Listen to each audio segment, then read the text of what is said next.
The FNB Wines2Whales marks the traditional end to the South African mountain biking calendar. It provides the elite men and women with one final chance to race for a massive prize purse and to provide their sponsors with a timely reminder of their value ahead of the off-season. With 100,000 Rand up for grabs to the winning men's and women's teams, the stakes were high coming into the 2019 races. Here's how they played out.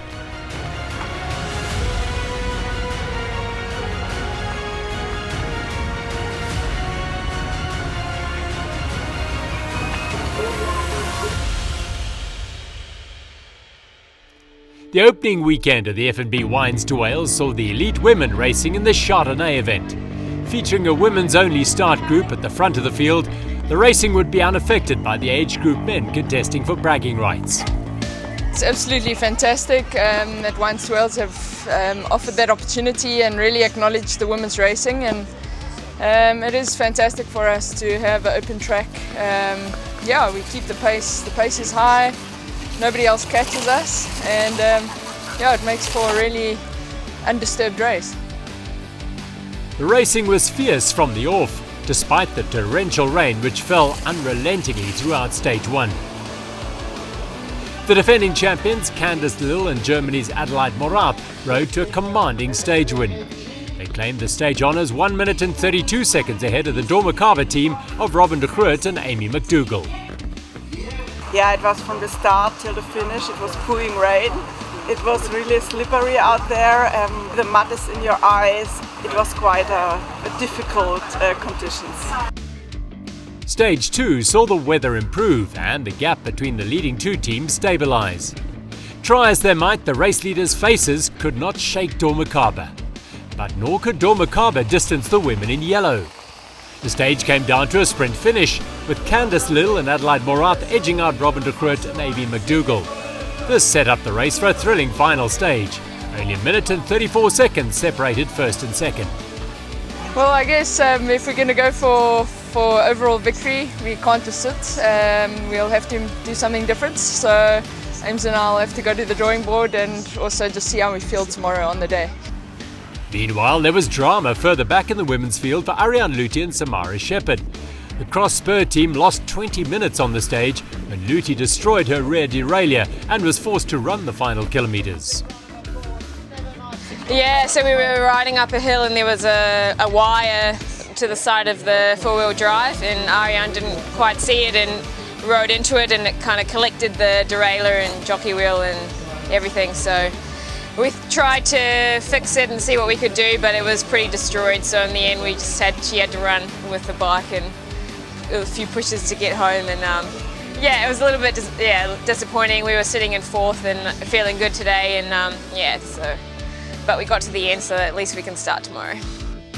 With all to race for and the proof of cross-spur's bad luck as evidence that anything could still happen, the final stage at FNB Wines2Whales Chardonnay was set to be a humdinger. And it did not disappoint. After being put under pressure throughout the stage, Adelaide Morath punctured with just 10 kilometres left to race. Inexplicably, she and Candice Lill raced through the technical zone, where they could have taken a spare rear wheel, only to stop moments later to fix the puncture. Spotting their opportunity, Robin de Groot and Amy McDougall attacked. The Dormakaba pair put in a 10-kilometre sprint to the line, overhauling the Facers team's overnight advantage. They crossed the line to claim the stage and general classification honours. Today we decided, we just have nothing to lose. We're going to go as hard as we can, and we put a big effort in the beginning.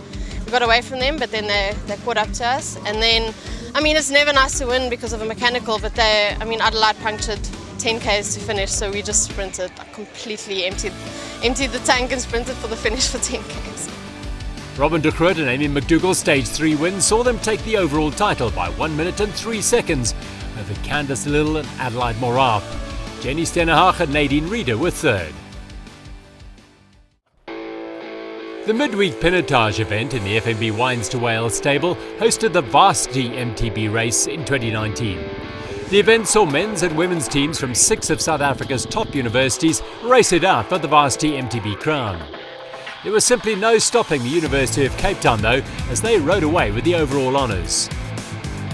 UCT's Richard Simpson and Michael Lamprecht won the Varsity MTB men's race over the University of Pretoria, while their counterparts Courtney Webb and Amy Tate prevailed in the women's race ahead of the University of Stellenbosch.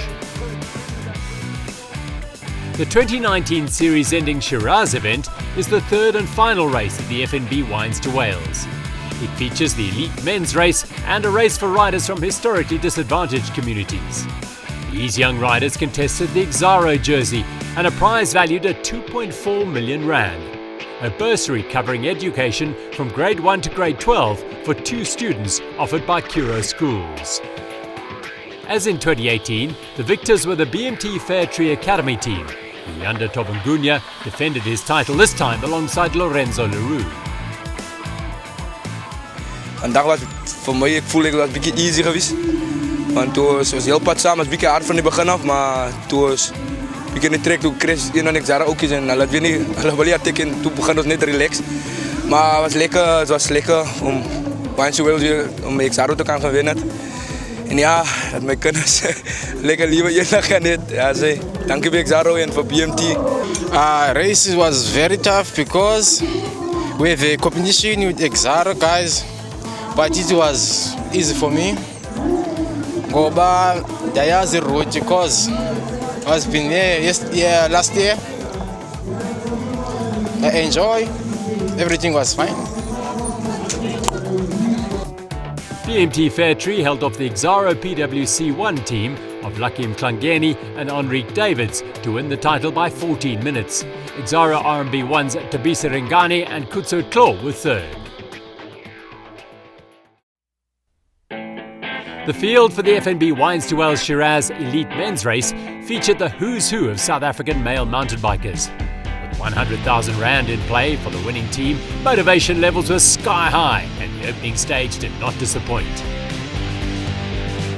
The defending champions, NADPro MTB's Matt Beers and Wessel Botha, made the going tough for the rest of the field. They couldn't distance Paiga Eurosteel's Philip Bass and Matthijs Bierkes. On the trail leading to the Gantu Pass portage, the leading 2 teams were caught by Arno de Toy and Gert Haynes of DSV Pro Cycling. And having summited together, the 3 teams reached Oak Valley still tightly grouped. NADPro MTB won the fiercely contested sprint, with Paiga Eurosteel placing second and DSV Pro Cycling third. Yeah, the sprint was quite fast in, so it was difficult to get past anyone. But yeah, it was a good day's racing and still a lot more racing coming. Stage 2 saw the top 3 teams from the opening day once again slip away off the front. But after the sprint finish of the day before, Matt Beers was eager to stamp his dominance on the race. The NADPro MTB riders' pace cracked Paiga Eurosteel first, and then with 15 kilometres to race, DSV Pro Cycling. The stage win gave Beers and Wessel Botha a minute and 33-second advantage heading into the final stage. Yeah, it was pretty much single track all the way, the whole day. I think halfway through I got a trail overload and couldn't keep track of where we are, what trails are coming.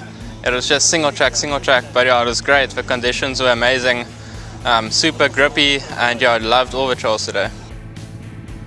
Going into the final stage, the NADPro MTB team were cognizant of the disaster which befell Candice Lill and Adelaide Morat the week before.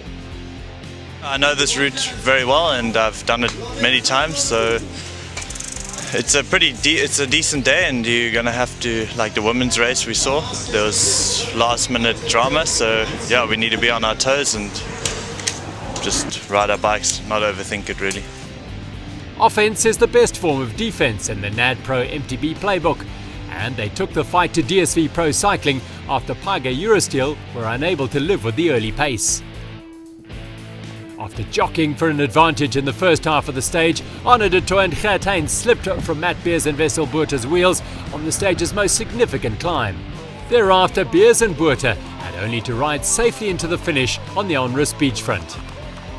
The win punctuated Beers' return to mountain biking after a brief spell as a stagiaire on the road for Team UAE Emirates. He was most proud of his young partner.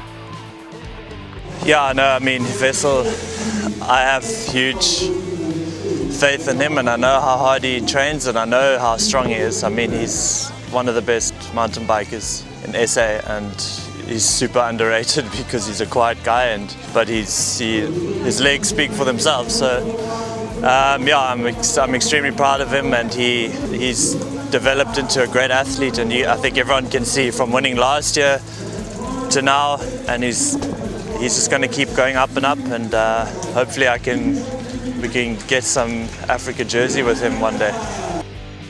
With a perfect 3-stage wins, NADPro MTB wrapped up the FNB Wines2Whales Shiraz victory in fine style.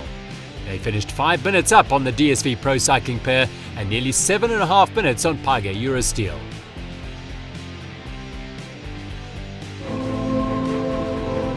With fierce racing, sprint finishes and late drama, the 2019 FNB Wines2Whales races had it all, including worthy winners in the form of Team Dormakaba, UCT, BMT Fairtree and NADPro MTB.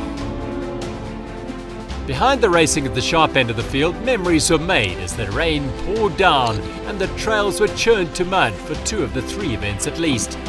The final was contested in perfect summer weather, such as the variability of Elgin's complex climate.